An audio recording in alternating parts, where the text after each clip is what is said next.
All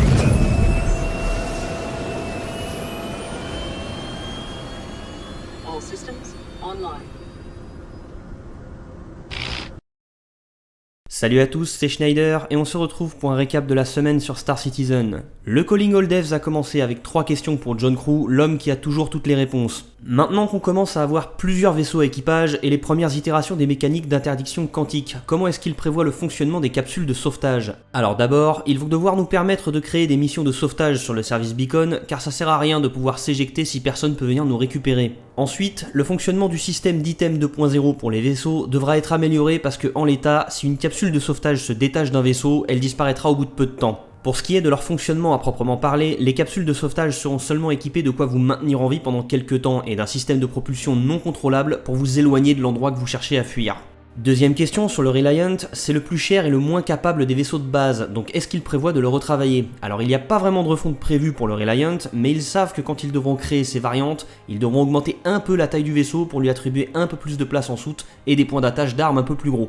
Troisième question, l'Aurora et les vaisseaux de la série 300 n'ont pas de place pour transporter des caisses, donc comment on fera si on doit en ramasser une au cours d'une mission? Apparemment si, il y a la place nécessaire, c'est juste qu'on peut pas monter dans le vaisseau en tenant une caisse puisqu'il faut monter à une échelle. Donc pour la refonte de la série 300, ils vont faire une sorte de porte qui fera office d'escalier comme sur les jets privés, et si j'ai bien compris, ils veulent refaire la même avec l'Aurora. Quatrième question pour Todd Papy, quand Hearthstone arrivera avec la 3.3, est-ce qu'on aura déjà des effets météo? Non, car le développeur qui travaille là-dessus le fait déjà sur son temps libre et ça lui demandera encore beaucoup de temps avant d'avoir un résultat crédible. Dernière question, il y a longtemps, ils avaient imaginé qu'on puisse réapparaître sur un de nos contacts en prenant tout simplement la place d'un des PNJ de l'équipage de notre contact façon Agent Smith. Sequels which were much better than the original. Oh, don't No. even. No, they were not. Yeah. They were not. Et à la question est-ce que c'est toujours leur vision actuelle des choses, la réponse est non. On ne pourra pas se téléporter aussi facilement que ça sur nos contacts, car ça déséquilibrerait l'économie du jeu et car ça nous ferait passer à côté de plein de mécaniques de gameplay. Le lore post de mardi présentait quelque chose qu'on connaît déjà plus ou moins, la station Grimex autour de Yela. Lorsque le système Stanton a été découvert, l'entreprise Everline Structure a rapidement construit une station d'habitation nommée Green Imperial Housing Exchange autour de Yela, pour loger les mineurs travaillant sur la ceinture d'astéroïdes de la Lune. Mais quand la ceinture a été largement vidée de ses ressources plusieurs décennies plus tard, la population de la ceinture a vite changé et les affaires qu'on y menait tenaient de plus en plus de la contrebande, du trafic de drogue et du crime. Devenu trop cher à entretenir, Everline Structure abandonna la station en 2938. Évidemment, les criminels de la galaxie l'ont vite appris et la station est devenue le lieu incontournable pour tout l'Heurs-la-Loi n'ayant nulle part où aller ou voulant échanger certains articles sur le marché noir de Stanton. Le surnom de la station est venu à cette époque. L'écran principal de la station était tellement usé qu'il n'affichait plus que les lettres Grim X au lieu du nom complet. C'était fort à propos puisque Grim veut dire sinistre en anglais et que l'hexagone revient assez souvent dans les icônes de la station. Le surnom est resté et l'ancien nom de la station a été corrigé un peu partout à base de piratage, de rayures et de tags. Évidemment, vous le savez sûrement déjà, trouver cette station n'est pas évident et une fois atterri, mieux vaut refermer son vaisseau, se saisir d'une arme à feu et ne pas trop s'éloigner des zones peuplées. Le reste du lore post a présenté plusieurs points d'intérêt déjà connus comme le magasin de vêtements cassés Trending, le magasin d'armes d'un dénommé Scudder, le bar Old 38 et ce PNJ, Lucas Brunt, qui se chargera d'organiser les futures courses autour de Grimex. L'émission Around the Verse a commencé comme chaque semaine par nous présenter l'avancement de la prochaine mise à jour. On a pu voir l'évolution des concept art des PNJ de Reco Battaglia et Lucas Brunt dont on a parlé juste avant. Toujours sur les personnages, il continue de travailler sur les animations et les répliques audio de Paul Clem, un autre PNJ qui nous donnera des missions. On a revu des images des variations de couleurs pour la combinaison de vol de RSI, mais rien de plus que ce qu'on avait déjà vu il y a 2 semaines. Sur le minage, il continue de travailler sur les effets visuels de l'onde qu'on enverra pour scanner la zone, ainsi que sur la taille et l'aspect des tâches représentant les objets détectés suite au scan. On a pu revoir très brièvement la progression de leur travail sur la dispersion des ressources minables à la surface des astres. Et pour finir, l'équipe audio finalise les sons du laser de forage et du rayon tracteur du Prospector.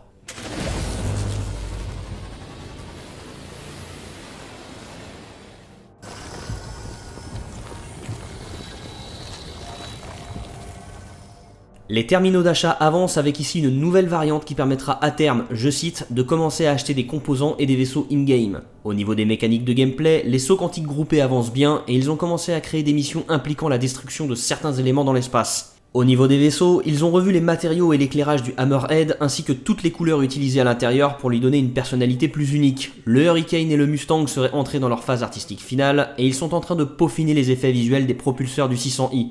Contrairement à ce que je vous ai dit la semaine dernière, le biome Toundra ne semble pas être réservé qu'à Microtech puisqu'il précise qu'il servira également sur Hearthstone. Il continue de travailler sur les effets visuels du biome savane et sur les ruelles de leur ville pour leur donner un aspect très industriel.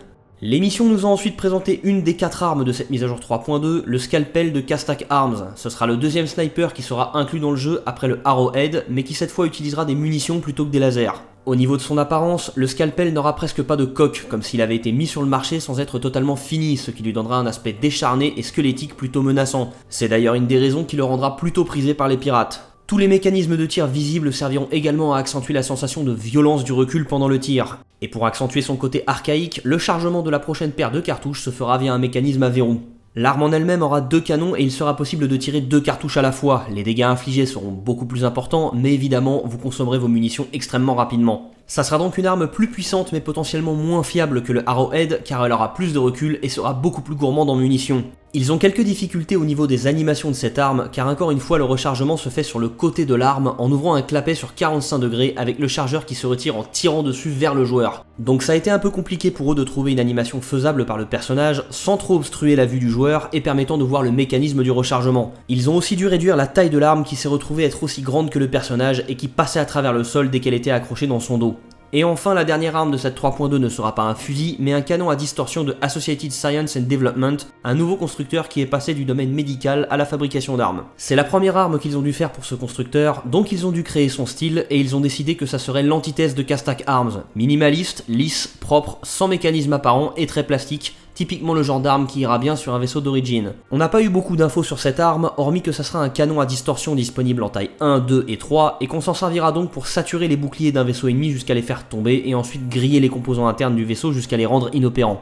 Comme prévu cette semaine, ils nous ont présenté le nouveau vaisseau de Drake, le Vulture. Donc petit rappel, c'est un vaisseau monoplace d'entrée de gamme destiné aux ferrailleurs. Visuellement, certains y ont vu un gros Dragonfly, d'autres un tracteur, encore d'autres un Sphinx d'Égypte, mais beaucoup de joueurs y ont surtout vu une grosse copie du Venture, un vaisseau de minage dans EVE Online. Donc évidemment, c'est le dernier drama à la mode sur les forums Reddit des deux communautés, enfin surtout sur EVE, et même les développeurs de CCP Games ont taclé Star Citizen sur Twitter. Et fonctionnellement, on est sur une sorte de compacteur de voiture de l'espace, aussi sale que le Reclaimer, qui servira à transformer une épave en cube de métaux revendables. Le recyclage d'une épave avec un Vulture commencera par la nécessité de vous rendre physiquement dans le vaisseau, si c'est possible, pour récupérer ce qui est récupérable comme des armes ou des composants internes. Ensuite, depuis le cockpit du Vulture, vous pourrez passer en mode recyclage, ce qui déploiera les bras du vaisseau, les écrans de contrôle, repliera les armes, et vous aurez un processus à suivre pour mener à bien le dépouillage de l'épave que vous pourrez observer depuis le cockpit. Vous pourrez aussi utiliser des charges explosives pour accélérer le processus de destruction contrôlée de l'épave, ce que le Reclaimer fait grâce à ses broyeuses.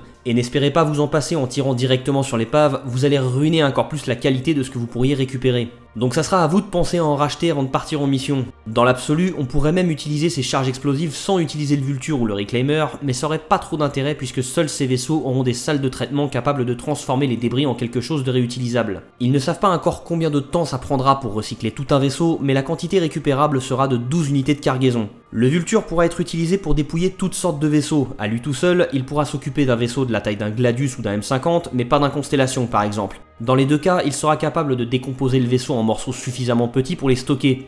Vous pourrez aussi vous décider de vous attaquer à une grosse épave avec un petit groupe de Vultures, tant que vous arrivez à vous mettre d'accord sur qui dépouille quoi. Mais le Vulture n'aura que 2 canons de taille 1 et n'est absolument pas fait pour le combat, donc ça sera peut-être plus judicieux d'y aller avec moins de Vultures, mais plus de vaisseaux d'escorte. Il y aura certainement une émission consacrée au gameplay de Ferrailleur, où Tony Zurovec et d'autres développeurs viendront nous expliquer tout ça, mais ne vous attendez pas à ce que ça soit un mini-jeu de point and click facile qui fera tout à notre place pendant 5 minutes. Ils en profiteront aussi pour détailler à quel point le Vulture pourra raffiner les ressources récupérées, et si on pourra revendre le tout directement comme du métal bien défini, ou est-ce qu'il faudra passer par une raffinerie. Ils avaient pensé au départ mettre un système d'antigravité, mais ils sont plutôt partis sur des réacteurs à poussée verticale. Donc à la surface d'un astre, vous ne pourrez pas glisser comme avec un Dragonfly, mais vous aurez assez de poussée pour faire du surplace le temps de recycler une épave. Le Vulture pourra également recycler un vaisseau qui n'a pas encore été totalement détruit. Ça pourrait nécessiter de faire sauter les portes du vaisseau avec les lasers de découpage ou des charges explosives, mais ça sera nécessaire si vous voulez récupérer les composants internes. Après, peu importe l'état du vaisseau, vous pourrez quand même commencer à le recycler. Il était question à un moment que le Vulture soit furtif, mais ça sera pas une question de composants, mais plutôt de taille, car il sera tellement petit qu'il pourra se faufiler dans une bataille sans trop se faire repérer pour récupérer les épaves encore chaudes. Enfin pour finir, le vaisseau de prêt pour le Vulture sera le Prospector. Samedi, CIG a mis à jour la progression de la mise à jour 3.2 et c'est plein de bonnes nouvelles. Les optimisations, le minage, les améliorations des terminaux d'achat, de la persistance des vaisseaux et des applications d'équipement sont terminées. Les armures et les armes sont presque terminées et même le Hurricane et le Blade qui étaient sérieusement à la bourre ont connu une excellente progression. C'est la fin de cette vidéo et j'espère qu'elle vous a plu. Sur ce, je vous dis à dimanche prochain et d'ici là, portez-vous bien citoyens.